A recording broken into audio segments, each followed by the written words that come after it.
Okay, so chapter 2 breaks down the history of education. And honestly, a lot of it opened my eyes. One thing that really stood out was how education back then was only for certain people, mostly the rich, religious leaders, and government people. It wasn't for everybody like we think it should be today. Like in Egypt, China, and places like that, regular folks didn't have access to school.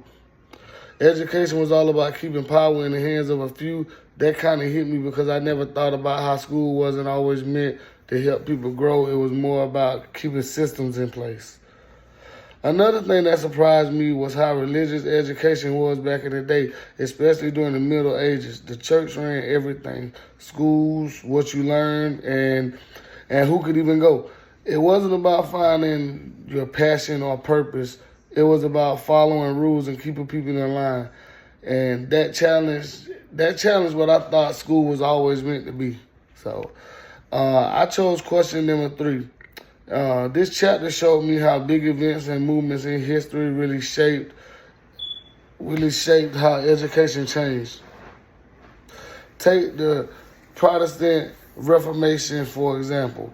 When Martin Luther King was like, people need to read the Bible for themselves, that pushed for more people to learn how to read. That started the ideal of schooling for more than just the elite. And then during the Renaissance and Enlightenment, education education started to shift. It wasn't just about religion anymore. It became more about people thinking for themselves and learning about life and science. People started saying, hey, kids learn different and they need more than just discipline. They need experience, creativity, and support. I think that's still relevant today, especially for us as black students. The fight for access to education and equity has been going on for centuries, and you can still see the impact of those old systems and how schools operate today. Like who gets funding, who gets suspended, what's being taught in classrooms. And for me, learning this history helps me see that education has always been political. It's never just about reading and writing, it's more about power, identity, and change.